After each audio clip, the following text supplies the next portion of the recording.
At 05:17, the Rota Seca Penitentiary was locked down. It wasn't a fight, it wasn't a rebellion, it wasn't a breakdown, it was a dog. And when he entered death row, a guard dropped his gun. Because the dog stopped right in front of cell 13, stared at Vicente through the bars, and did something that no training teaches, no order controls, no protocol explains. He sat down, and he stood there, motionless, as if waiting for someone to tell him the truth. Vicente swallowed hard. His throat felt full of stones. He had already learned to survive without hope. That hurt less. But at that moment, seeing Fumasa there, alive, present, in the way only someone who loves him appears, something inside him broke. It wasn't just nostalgia. It was worse. He was certain that the world was going to end for him in a few hours, and the only person who still believed in him had come to witness it. The jailer hurriedly opened the padlock on the main gate, irritated, trying to maintain control of the scene. 5 minutes. That's all. 5 minutes. As if goodbyes had a timer. Vicente stretched his hands between the bars. They trembled. Not from fear of the end, he was already tired of that, but from what came before the end, the silence of not being heard. Smoke approached slowly. He sniffed the air. And then suddenly he growled. Low, short, direct. The entire hallway felt it. It wasn't a threatening growl. It was a warning. One of the guards laughed nervously. What are you afraid of, dog? Everything's already taken care of. But the dog didn't look at the guard. It didn't look at the gun. It didn't look at the warden. He glanced at the pocket of the man holding the execution clipboard. And then something unexpected happened. Smoke leapt forward and sank its teeth into the trouser leg, pulling hard as if trying to tear something out. The guard tried to pull away, annoyed, but the dog persisted. It pulled again, and again. Get that thing out of here! Someone shouted. But when they finally pushed Fumasa back, something fell out of the man's clipboard pocket and slid across the floor, spinning until it stopped right in the middle of the hallway. A USB flash drive. Small, black, with an old handwritten label. And the label had 2 words that made Vicente's blood run cold in a way that not even prison could. Workshop, camera. Vicente didn't breathe, because he recognized that handwriting. He wasn't a judge, he wasn't a police officer, he wasn't a prosecutor.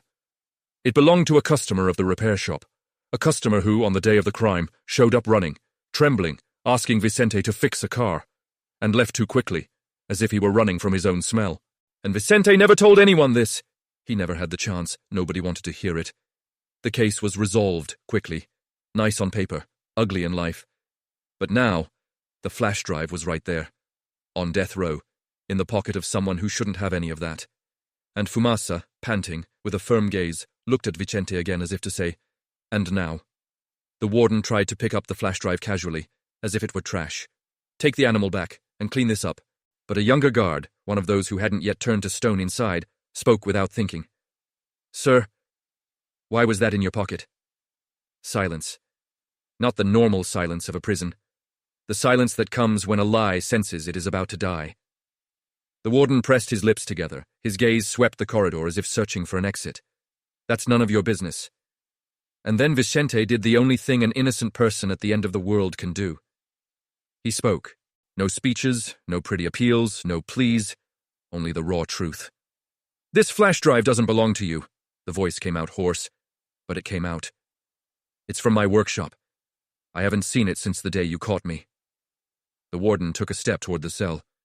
You're trying to create confusion. Vicente let out a humorless laugh. Confusion? I'm going to die in a few hours. Confusion is what you call anything that threatens the story you invented. The young guard looked at the flash drive on the ground as if it had gained weight, as if that object had turned into a weapon, but against lies. Smoke growled again, louder, and that's when the veteran guard, the one who never showed anything, did something no one had ever seen him do. He crossed himself. A whisper passed through the hallway. That dog is the same one from the case. The mechanic's mutt. How did he know? Vicente pressed his forehead against the bars, almost without strength. Smoke, he murmured. What did you come to tell me? The dog didn't move. She just looked as if asking, Trust me. The warden finally grabbed the flash drive quickly, hiding his hand, and turned his body to block the view. But it was too late, because the young guard saw the tag, and he read it aloud without realizing he was signing the beginning of an end. Workshop. Camera. The word camera hit everyone like a bullet. And in prison, when a camera appears in a closed case, it's because someone closed it the wrong way. The warden squeezed the flash drive so hard that his knuckles turned white. That's enough. The show's over. Vicente, get ready. Vicente stood up slowly. His heart was pounding. He wanted to believe. But he had already learned that hope is cruel. Even so, he looked at Fumasa one last time and spoke softly, as if making a promise. If you get a chance, just one, you brought me to her. And Fumasa, as if he understood every syllable, let out a short bark. It wasn't a farewell. It was a sign. And at that very moment, at the end of the corridor, an iron door burst open violently. Hurried footsteps. An officer entered breathlessly with a crackling radio, looking directly at the warden. And he uttered a phrase that no one in that building was ready to hear, much less at that moment. The execution is suspended. Now. And the warden turned pale. Because he knew. I knew exactly why, and if that camera were opened, it wouldn't just be Vicente who would leave cell 13. It was the truth that she was going to leave in handcuffs, with her full name. Suddenly, the cold peace of the cell was shattered. The metallic creak of the security door, the sound of heavy boots in the hallway, and, worst of all, the strong smell of disinfectant mixed with bad coffee. It was the entourage. The entourage consisted of Captain Almeida, a burly man with an unfriendly face, and 2 guards. But the one leading the way with that peacock-like posture was the director of the penitentiary, Dr. Mendez. Mendez was the personification of the dry root. A man in an expensive suit who seemed clean, but who carried the dirt of 1,000 secrets in his gut. He had small, calculating eyes. For Mendez, Vicente was an accounting error that needed to be zeroed out immediately. They stopped in front of the reinforced fence. Almeida opened the communication hatch. Vicente de Oliveira, the captain's voice was dry, emotionless, as if he were reading a receipt. The time has come. We'll send for the priest if you wish. Vicente shook his head slowly. I don't need a priest. Mendez cleared his throat, adjusting his tie. He was trying to appear solemn, but he was clearly impatient. Very well, Vicente. As is customary, the justice system grants you one last material wish, said Mendez, with a smile that didn't reach his eyes. You can ask for anything for your last meal, a banquet if you wish. Anything, as long as it's reasonable and edible. The last meal, the macabre ritual that attempted to add a touch of humanity to a final and irreversible act. The condemned often asked for lobster, barbecue, or even a pint of childhood ice cream.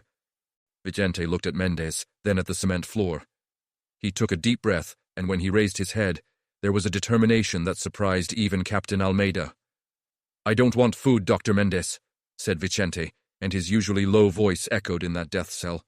I'm not hungry. I only have one request. Mendez raised an eyebrow, slightly annoyed. Come on, Vicente. Don't complicate things. Order a steak, whatever. We don't have time for games. It's not a game, Vicente insisted. It's the only thing I want. I want to see my dog. I want to see Fumasa. The cell fell silent again, but now it was a silence of astonishment. The guards exchanged glances. Asking for a dog? That was unheard of. Mendez laughed. A short, forced sound. A dog, my dear fellow, that's absurd. Animals aren't allowed on the dry route. It's against all safety and hygiene rules. Mendez shook his head as if reprimanding a stubborn child. Order a pizza, Vicente. Be sensible. No. If I can't have Fumasa, I don't want anything else. Vicente maintained a steady gaze. I know the law says that the condemned has the right to their last wish. It doesn't say it has to be food. It says last material wish. Fumasa is my most precious possession. He's the one I want to see. The request was too strange to simply deny without causing a stir. Mendez hated a stir. He needed this execution to be clean, quick, and silent. Listen here, you insolent fool, Almeida growled, stepping forward. Mendez raised his hand, interrupting the captain. He was thinking fast. Why on earth would a man on the verge of death care so much about a stray dog? Mendez was a man who lived on the edge. He was the head of a gigantic operation of diversion of goods and bribery inside the penitentiary, and the crime for which Vicente had been convicted, the theft of a shipment of high-value electronics that mysteriously disappeared, was directly linked to Mendez's schemes. Vicente was a perfect scapegoat. If Vicente were plotting something, it would be through a hidden note or a coded word. But a dog? Mendez decided the risk was minimal. Denying the request could lead to a misconduct report and attract media attention. Giving in, on the other hand, would make him the humane director who fulfilled the final wish of a poor wretch.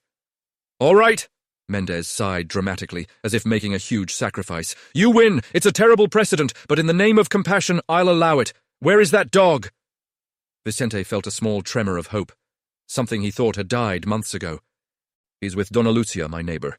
She's been taking care of him since I was arrested. The address is in my documents." Mendez signaled to one of the guards, who wrote down the information, visibly annoyed. "Captain Almeida, arrange for the animal to be found," Mendez ordered. "Bring it here and do it quickly. The execution is scheduled for 6 a.m. We have only a few hours." Mendez turned to leave, but stopped at the door. He looked at Vicente with a cutting coldness.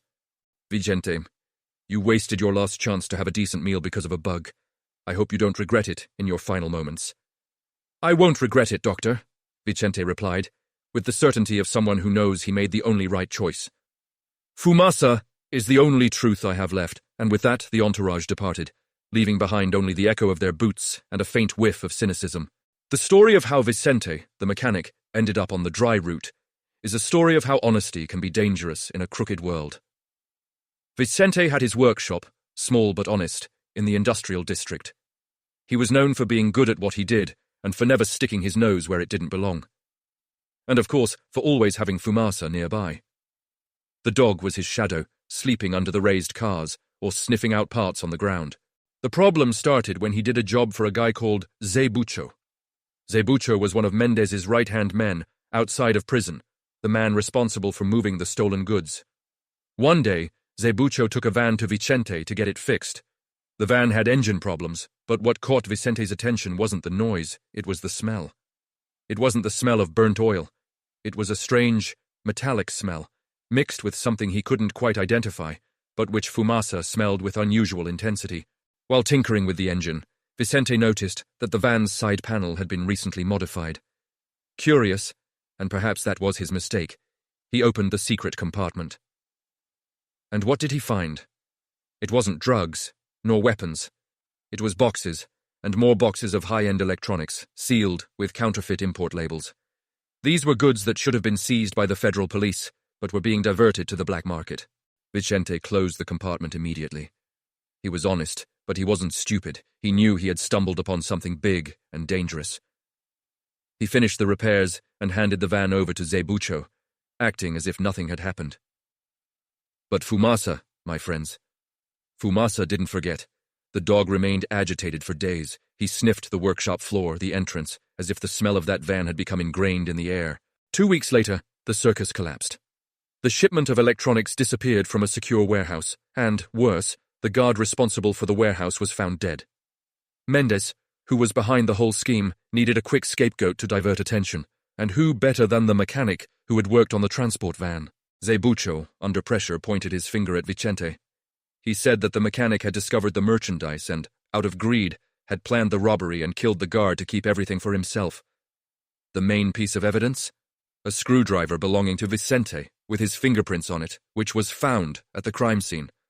A screwdriver that, of course, Zebucho had taken from the workshop. Vicente's defense was weak. He didn't have the money for good lawyers. The witnesses were either bribed or intimidated. In less than 6 months, the case was closed. Vicente was sentenced to the maximum penalty. That day, when the police took him away in handcuffs, he only had time to hug Fumasa one last time. "Take care of Donna Lucia, my boy, and wait for me," he whispered into the dog's warm fur. Fumasa barked, a hoarse bark of pain, and tried to bite the policeman's pants. He knew that the man he liked was being taken away unjustly. While Vicente waited in cell 13, Captain Almeida was on a mission he considered humiliating, to fetch a stray dog. Almeida detested Mendez, but he depended on him. He was the one who carried out the dirty orders. He arrived at the house of Donna Lucia, a short, strong old lady who lived in a simple little house full of flower pots. When Almeida, in his imposing uniform, knocked on the door, Donna Lucia answered with Fumasa clinging to her skirt. The dog, upon seeing the uniform, growled, its fur standing on end. It had the memory of an elephant. "What do you want?" asked Donna Lucia, pressing the dog against her leg. "We are from the Rota Seca Penitentiary. We came to pick up the dog.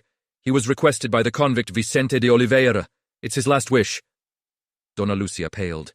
She knew what last wish meant. "Oh no, you're not taking him to that hellhole," she screamed, hugging Fumasa. "Vicente is innocent. You arrested the wrong man." "That's not my problem, ma'am. It's an order from the director. Either you hand him over willingly, or I'm forced to use force." Almeida showed the handcuff. "Not to the dog, but to her!" Donna Lucia cried.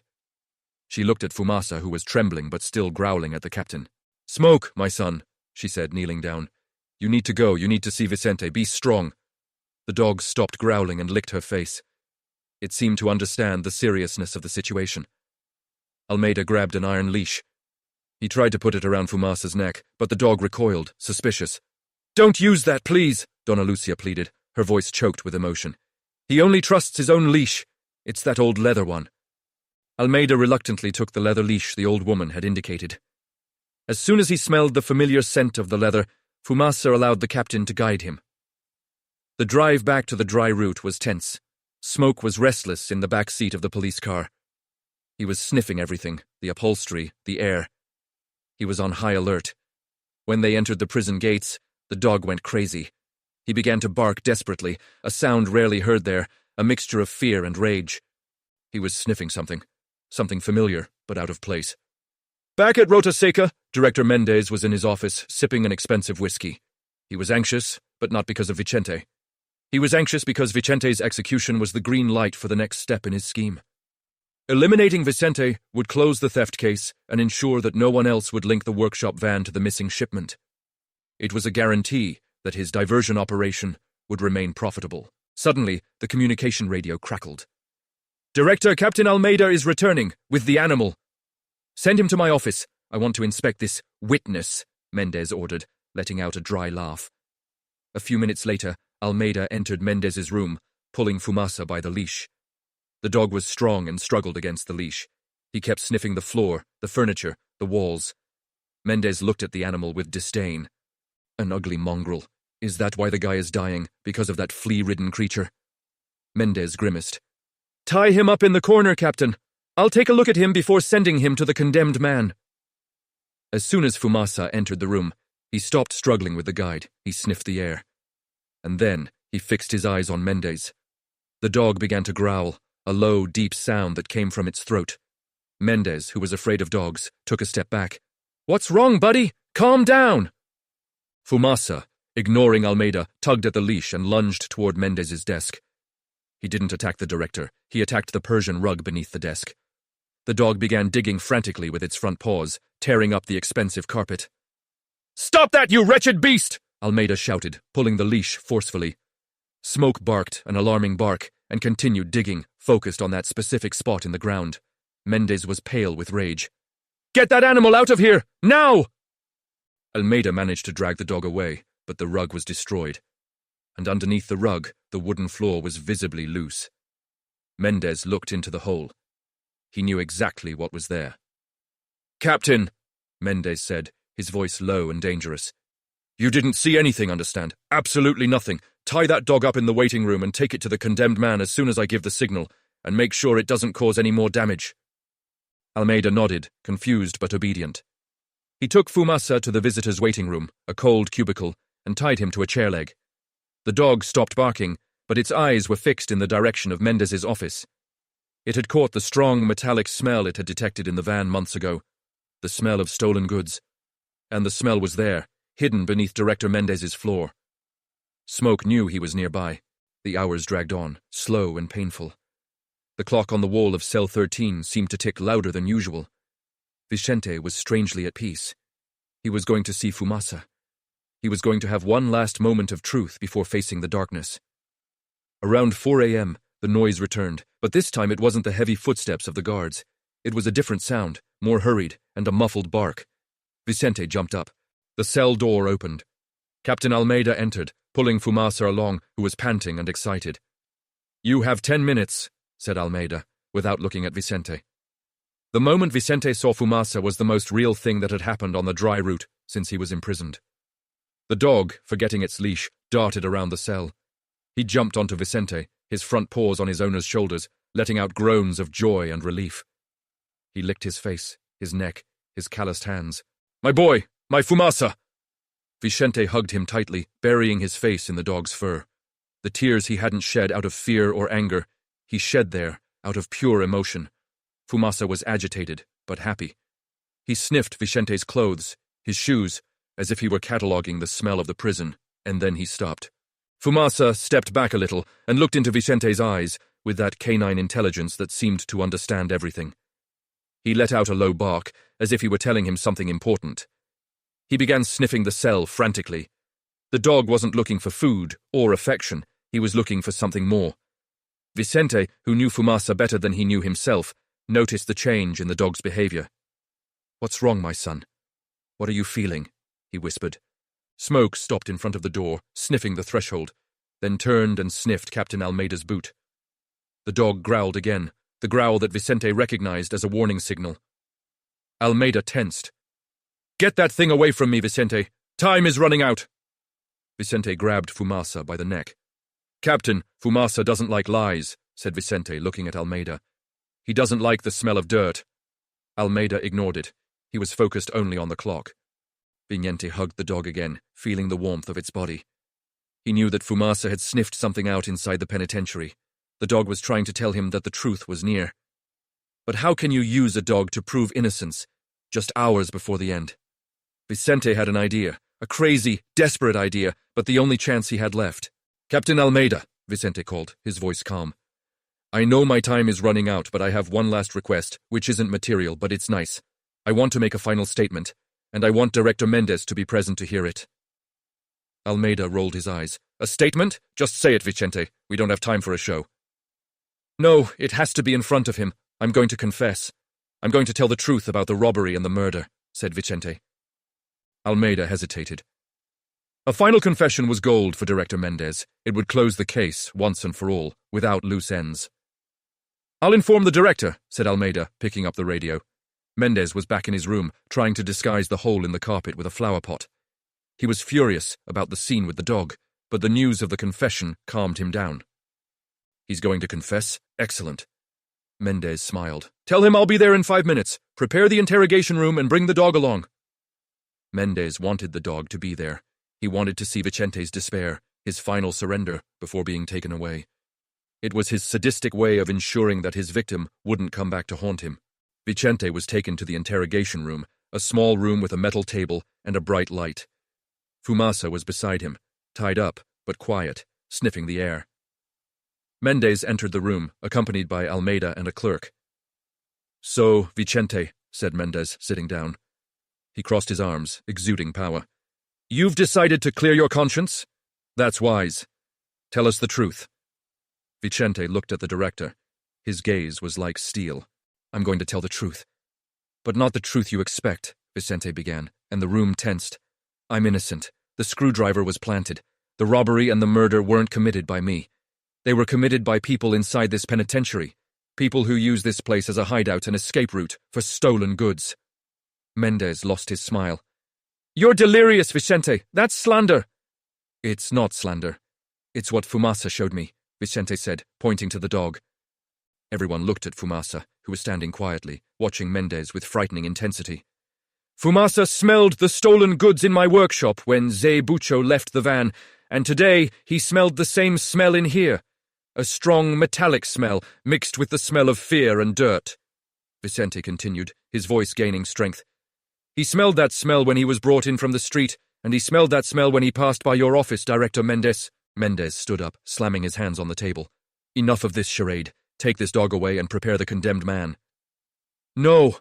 Smoke is the silent witness. He can't speak, but he can sniff," Vicente shouted. "I don't want the last meal. I want my freedom. And I'm going to prove you're behind all this, using the only thing you can't bribe or threaten, my dog's sense of smell." The clerk was pale. Almeida was hesitant. The accusation was serious, and the dog's behavior in Mendez's room now made sense. Vicente knew he was playing his final card. He had to force Mendez to act. He had to force the dog to sniff out the definitive proof in front of witnesses. "And sir, you have the stolen goods hidden here, Director. Fumasa knows where they are, and I challenge you to prove otherwise." Vicente taunted. "If I'm wrong, execute me now. But if Fumasa sniffs out the evidence, you'll take my place." Mendez was in a trap. If he denied it, he would appear guilty. If he accepted the challenge and the dog found something, he would be ruined. Mendez looked at his watch. There were less than 2 hours left. He had to control the situation. "Very well, Vicente. You want a show? You'll get one," Mendez said, regaining his composure, but with fury boiling in his eyes. "I'll prove you're a desperate liar, using a stupid animal. Captain Almeida, release the dog. We'll take him to my office. If he finds a piece of chewed gum, you die smiling, Vicente. But if he finds nothing, the execution will be immediate." Vicente nodded. He knew the risk was total. It was his life against Fumasa's truth. He looked at the dog and whispered, "It's now or never, my boy. Show me the way." Almeida released the leash. Fumasa, now free, looked at Vicente, then at Mendez, and began sniffing the floor of the interrogation room, ready for his final mission. The silent witness was about to begin his work. The tension in the interrogation room was so thick you could cut it with a blunt knife. Director Mendez, in his impeccable suit, trembled with suppressed rage. Vicente, handcuffed but with a free spirit, watched Fumasa. The clerk, a thin, nervous man who only wanted to record easy confessions, stood with wide eyes, ready to run. Mendez signaled to Almeida, who released the leash. "Go ahead, silent witness," Mendez mocked, gesturing toward the door. "Let's see what your nose is worth. But if you soil my carpet again, I swear that—" Smoke didn't wait for the threat to end. He left the room like a bolt of lightning, but not a wild bolt of lightning. It was a focused bolt of lightning. He knew exactly where to go. Almeida and Mendez ran after them, followed by the clerk who stumbled over his own feet. Vicente, handcuffed, was pulled by a guard from the rear. The dog ran through the cold corridors of the administration building, ignoring the usual smells of prison food and mold. He was focused on a single scent, the strange metallic smell he had first detected in the van, then on the director's carpet. They arrived at the executive wing. Smoke stopped abruptly in front of the mahogany door of Director Mendez's office. He scratched the wood impatiently. Mendez opened the door with a master key, wearing a forced smile. He was trying to appear confident, as if he had nothing to hide. Come in. Make yourself at home," Mendez said sarcastically. "It's the cleanest cell in the penitentiary, I guarantee it." The room was luxurious, filled with heavy furniture and the smell of expensive cigars. But Smoke wasn't interested in luxury. He entered, sniffed the air for a second, and got straight to the point. He ran to the corner of the table, where a flower pot was pathetically trying to cover up the mess he had made earlier. Fumasa began digging again, ignoring Mendez's cries. He used his paws with surprising force, tearing what remained of the Persian rug. "Stop that animal!" shouted Mendez, his voice faltering. Almeida tried to approach, but Fumasa growled, a guttural sound that said, "Don't bother me, I'm working!" Vicente, watching closely, felt his heart in his throat. It was all or nothing. The dog dug until the smell became unbearable to him, the smell of truth. He stopped digging and began to gnaw on the loose edge of one of the floorboards. Mendez ran, trying to kick the dog. "You bastard! I'm going to kill you!" But Fumasa was quick. With a strong pull, he managed to release the board. The sound of the wood coming loose echoed in the silent room. Below, there was a dark hole. The clerk took a step back, covering his mouth. Almeida stopped, paralyzed. He could see, in the dim light of the hole, the outline of plastic-coated cardboard boxes. Smoke stuck its snout into the hole and pulled something out. It wasn't a box, but a piece of cloth. A piece of cloth that smelled of that strange metal, but also of dried blood. There's the proof, Director!" Vicente shouted, pointing. "What are you hiding if your office is so clean?" Mendez was red with fury and panic. He knew he was finished if the light from that room reached the contents of the hole. "This is a setup! It's garbage! I told you to take this away from here!" Mendez shouted, lying shamelessly. Smoke, however, did not stop. He dropped the cloth and began barking at the hole, a victorious and desperate bark. Almeida finally acted, but not as Mendez expected. He knelt down and illuminated the hole with the flashlight he carried on his belt. What he saw wasn't leftover food or old papers. It was, unmistakably, the packaging of high-value electronics that had disappeared in the robbery. It was the merchandise that had condemned Vicente. "Director," Almeida began, his voice low, "these are the boxes, the shipment." Mendez didn't wait. He knew he had lost control over Almeida and the narrative. The clerk, who was there to record a confession, had just witnessed the director's own crime. Mendez pulled out the weapon he kept hidden in the desk drawer, a chrome-plated pistol. "Nobody leaves here. This is an invasion, an attack on the director," Mendez yelled, pointing the gun, first at Almeida, then at Vicente. "Vicente, you dug your own grave, and that of this filthy creature."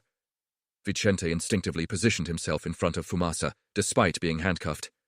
Don't shoot, Mendez! There are witnesses! The clerk saw everything! Vicente tried to buy time. The clerk, seeing the weapon, screamed and ran for the door. He was the weakest link, the most terrified. Stop! Mendez fired a shot into the ceiling, the deafening sound echoing through the room. Pieces of plaster fell. The clerk stopped at the door, trembling. Mendez, panting, looked at Fumasa. The dog dies first! He's living proof! Almeida, however, had his flashlight on, illuminating the hole. He had seen enough. He had served Mendez for years, doing the dirty work, but killing an innocent dog and a man unjustly condemned in front of witnesses was going too far. He felt a knot of nausea in his stomach. Director, don't do that, Almeida said, raising his hands but keeping the flashlight in the hole. We have to call the Internal Affairs Department. You're in trouble. Committed? You're betraying me, Captain, Mendez shouted, turning his gun on Almeida. In this moment of chaos, Fumasa saw his chance. He wasn't stupid. He knew the weapon was dangerous. With a sharp bark, he lunged at Mendez's legs, not to bite, but to unbalance him. Mendez staggered. The shot that was meant for Almeida or Fumasa hit the wall next to the door, near the clerk. The clerk seized the moment of distraction and dashed out the door, running as if the devil were chasing him. He needed to get out of there and tell what he had seen. Mendez regained his composure, furious. Get him! Get the clerk! Taking advantage of the confusion, Almeida ran to the door. He wasn't helping Mendez. He was ensuring the escape of the clerk, the flesh-and-blood witness. The clerk is panicking, Director. Let him go. We have to control the situation here. Almeida shouted, coming to his senses. Mendez, realizing that the clerk was a lost cause at the moment, turned to Vicente. You're not going to mess this up, you dirty mechanic. You die today. Mendez pointed the gun at Vicente's head.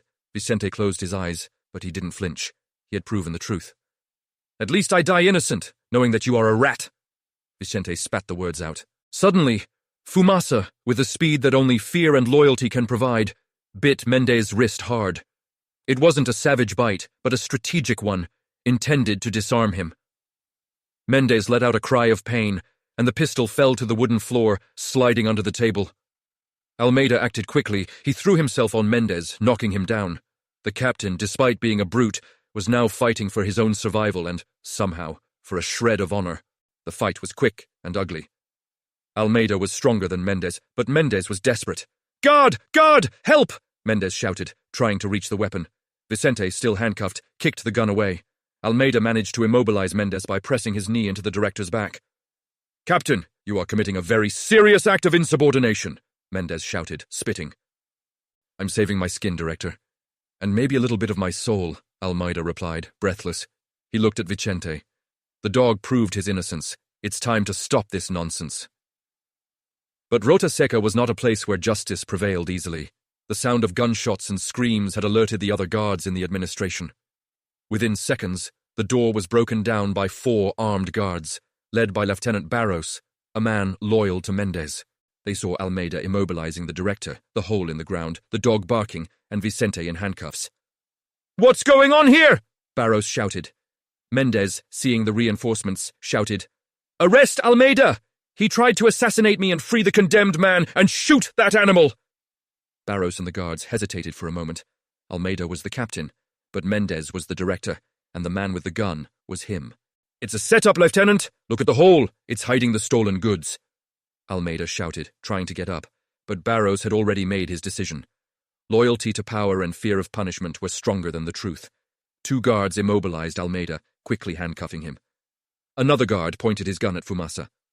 No! Don't shoot my dog! Vicente shouted, letting out a groan of despair. Fumasa, sensing the threat, retreated and hid behind Vicente. Mendez stood up, wiping the blood from his bitten wrist. He was furious but triumphant. Take Captain Almeida to solitary confinement. Accuse him of treason and insubordination, and the dog... Mendez looked at Fumasa with deadly hatred.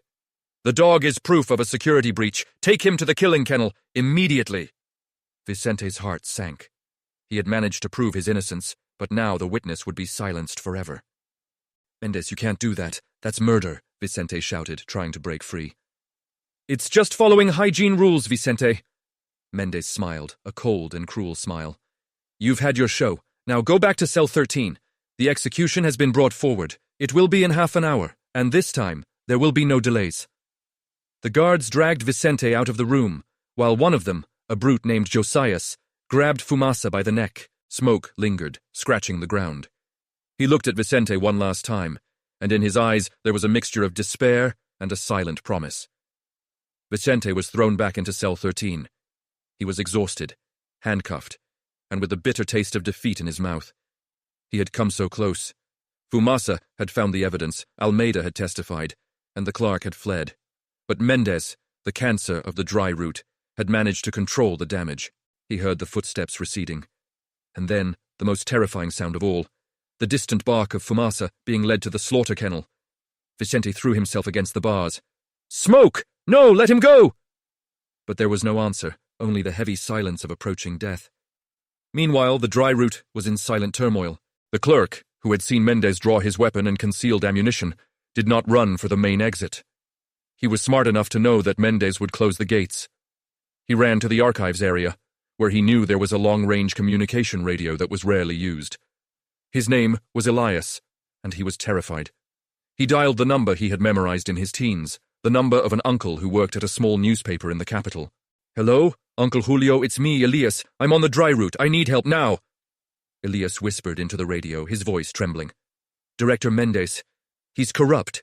He hid the evidence of the robbery in his office, and he's going to kill an innocent man in half an hour, and he's going to kill the witness, the condemned man's dog. Please, call the press, call the police from outside. He'll kill me if he finds out I called." On the other end of the line, Uncle Julio, a seasoned journalist, sensed the desperation in his nephew's voice. "Elias, stay calm. Where is the proof? Where is the condemned man?" "On the floor of Mendez's office, and the condemned man is Vicente de Oliveira. Captain Almeida tried to stop it, but he was arrested. They're going to execute Vicente at 5 in the morning. Uncle, it's urgent. It's a scandal." Julio knew that the dry route was a hornet's nest, but the story of a prison director hiding stolen goods and planning a murder to cover it up, with a dog as a witness, was like dynamite. "Hold on tight, Elias. I'm going to move heaven and earth. Don't leave this radio station. I'm going to call the television station and the Internal Affairs Department right now." While Elias fought to save Vicente from the outside, Fumasa fought for his life inside the penitentiary. He was taken to the slaughterhouse, a filthy and cold place at the back of the dry route. The strong smell of disinfectant tried, unsuccessfully, to mask the stench of fear and death that hung in the air. Josiah, the guard who was escorting him, was a sadistic man. He tied Fumasa to a short chain near an iron gate. "That's the end for you, you clever mutt," Josiah mocked, giving the dog a light kick in the side. Smoke didn't growl. He was focused. He sniffed the hard-packed earth, searching for a weakness. He wasn't just sniffing the filth in the kennel, he was sniffing out the escape route. The dog tried to pull the chain, but it was too strong.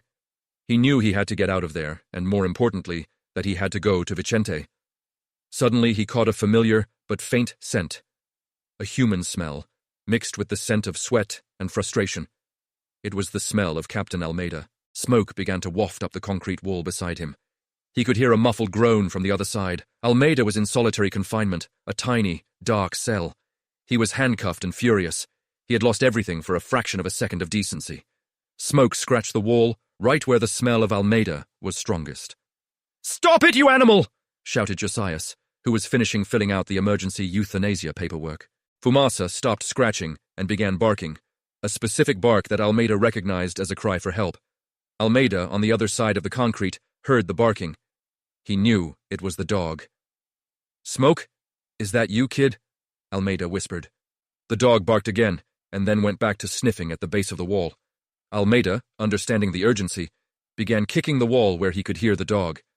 He was handcuffed, but he had heavy boots on. Josiah, irritated, stood up. "What's going on here? What's all that noise?" He approached the iron gate to check on the solitary confinement cell. Fumasa saw the opportunity. With a quick, violent pull, he managed to release the iron chain, which wasn't securely attached to the post. He shot off. Josiah turned around in time to see the dog run. "Come back here, you animal!" Josiah shouted, running after him. Smoke, with its loose chain hitting the ground, ran through the back of the penitentiary. He didn't run to the main gate, where there were guards. He ran to the outer wall, the most isolated one. He knew that Vicente's time was running out. In cell 13, Vicente heard heavy footsteps and the clinking of keys. It was 4:50 in the morning, 10 minutes to go. The delegation returned, led by Mendez, who now had his wrist bandaged and a demonic look in his eyes. "The time has come, Vicente," Mendez said, his voice cold. Your show is over, and your dog has been duly silenced. Vicente felt a sharp pain in his chest. Smoke. He had failed. You'll pay for this, Mendez. The clerk saw everything. Captain Almeida saw it. The truth will come out, Vicente shouted. Mendez laughed, a dry, repugnant sound. Captain Almeida is a traitor in prison, and the clerk is a coward trembling with fear in some hole.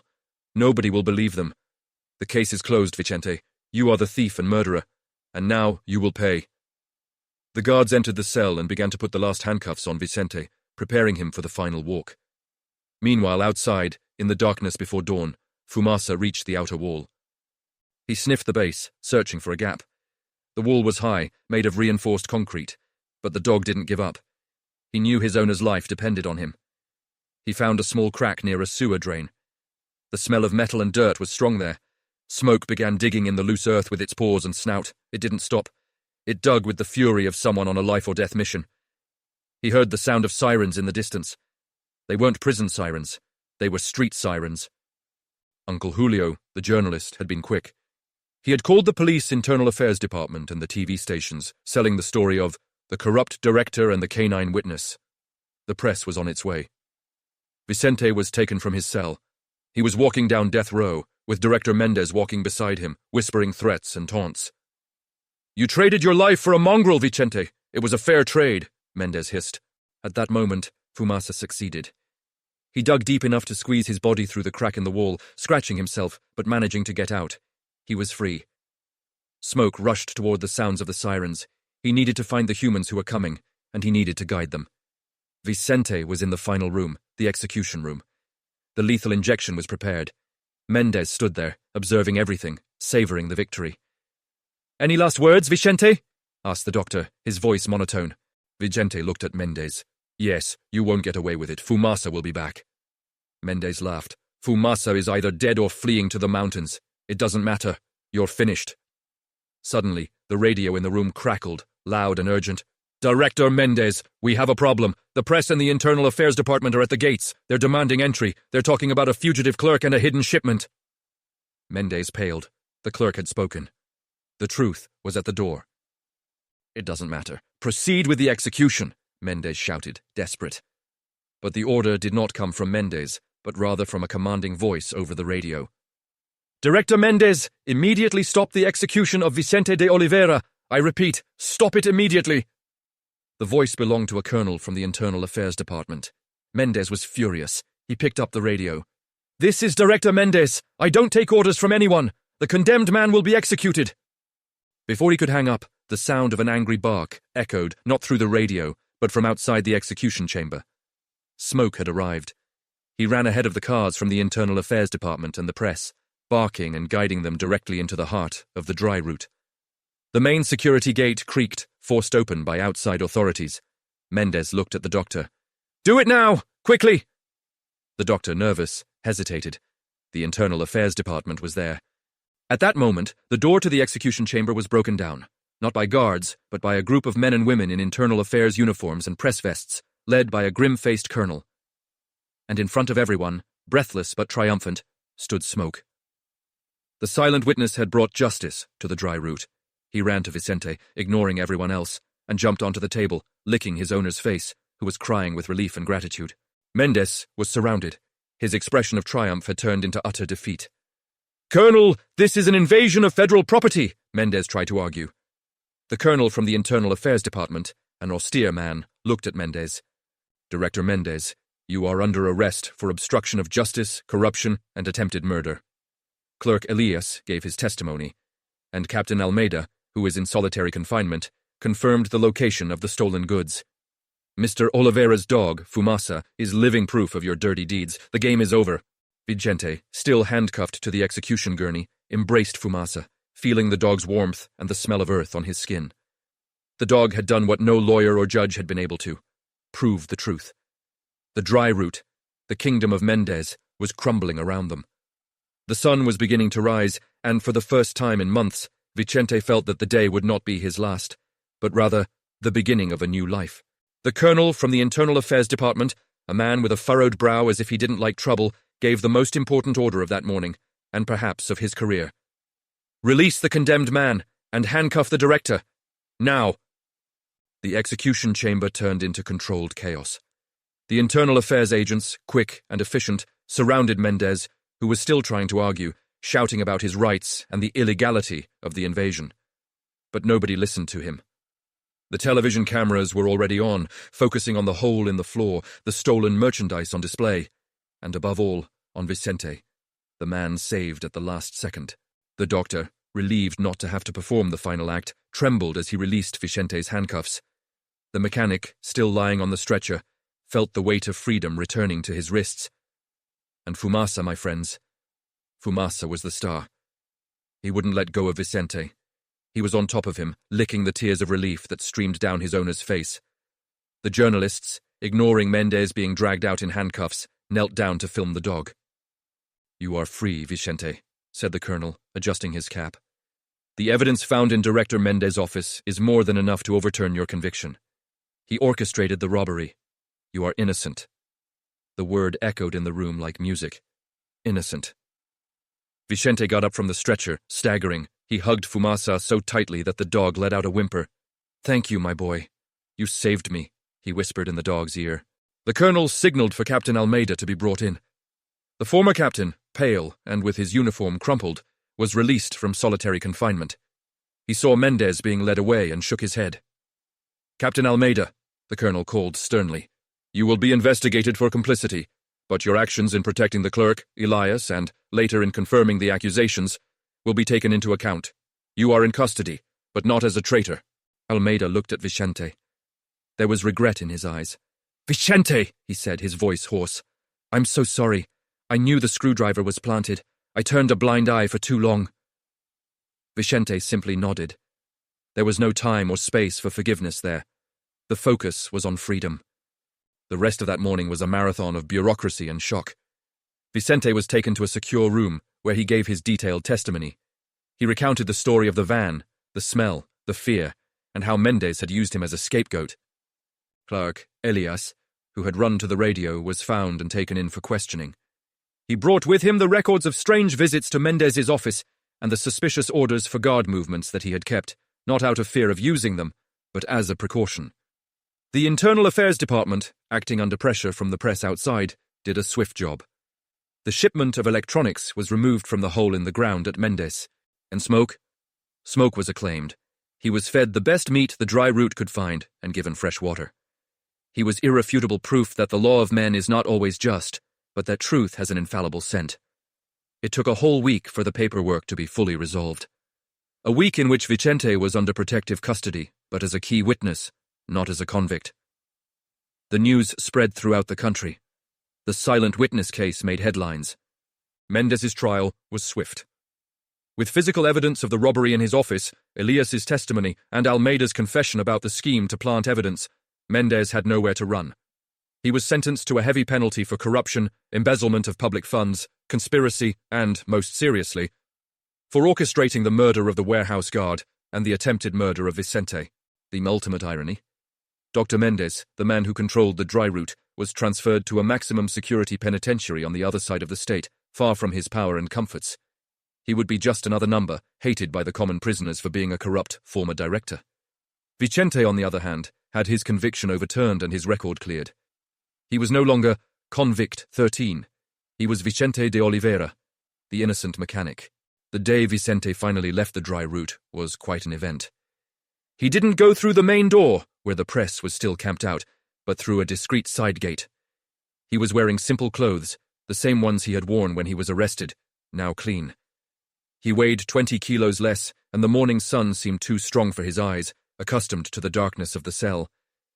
Beside him, with the old and familiar leather leash, was Fumasa. Donna Lucia, the neighbor who took care of Fumasa, was waiting outside crying and smiling at the same time. "Vicente, my son!" She hugged him. Vicente hugged her back, feeling the warmth of the family he had lost. "I am free, Donna Lucia. Thanks to him," Vicente said, stroking Fumasa's head. The dog licked Donna Lucia's hand as if to say, "Mission accomplished." They wasted no time. They got into the car of one of the lawyers who helped in the final stages of the process and headed home. Returning to the workshop was the most exciting thing for Vicente. The place was dusty, but intact. It smelled of oil, grease, and old metal. It smelled of honest work. As soon as the workshop door opened, Fumasa darted inside. He ran around everywhere, sniffing the tires, the tools, the workbench, as if checking to make sure everything was in its place. He stopped, sniffed the cement floor near the elevator ramp, and let out a groan of satisfaction. This was it. This was the smell of home. Vicente sat on a crate, watching the dog. He was free, but the trauma of the dry route wouldn't disappear overnight. He had lost months of life, work, and peace. Fumasa, as if sensing his owner's heavy thoughts, approached. He placed his head in Vicente's lap, looking at him with those deep, intelligent canine eyes. "You are the best of me, Fumasa," Vicente whispered, stroking the dog's black fur. "You are my truth." Thanks to the publicity surrounding the case, Vicente received help. The community, knowing of his innocence and the corruption that brought him down, rallied together. Donations of tools and even a new motor for the elevator ramp began to arrive. Vicente, the mechanic, was starting his life anew. He didn't become rich or famous, but he recovered something far more valuable, his honor and his routine. He went back to spending his days under the cars, battling rust and grime, the smell of grease replacing the disinfectant smell of the prison. And Fumasa was always there. The dog didn't become a swashbuckling hero, but rather a lapdog with a keen sense of smell. He continued to be the silent guardian of the workshop, sleeping under the raised car or lying in the sun at the door. And whenever a suspicious van stopped in front of the workshop, Vicente would watch Fumasa. If the dog stayed quiet, Vicente knew it was just a job. But if Fumasa pricked up his ears and let out that low, deep growl, Vicente knew it was time to be careful. Because in the end, the lesson Vicente learned on the brink of death was simple. Human beings can lie, can bribe, can betray. But the silent witness, the dog who traded his master's last meal for the truth, would never, ever fail to sniff out the dirt. And for Vicente, having Fumasa by his side, back in his simple, honest, and noisy life of grease and engines, was the greatest victory of all. The silence of the cell had been replaced by the sound of life, and the darkness of injustice by the light of unconditional loyalty. The story of Vicente and Fumasa wasn't just about a man who escaped death. It was about how sometimes justice only needs a good nose to find its way home.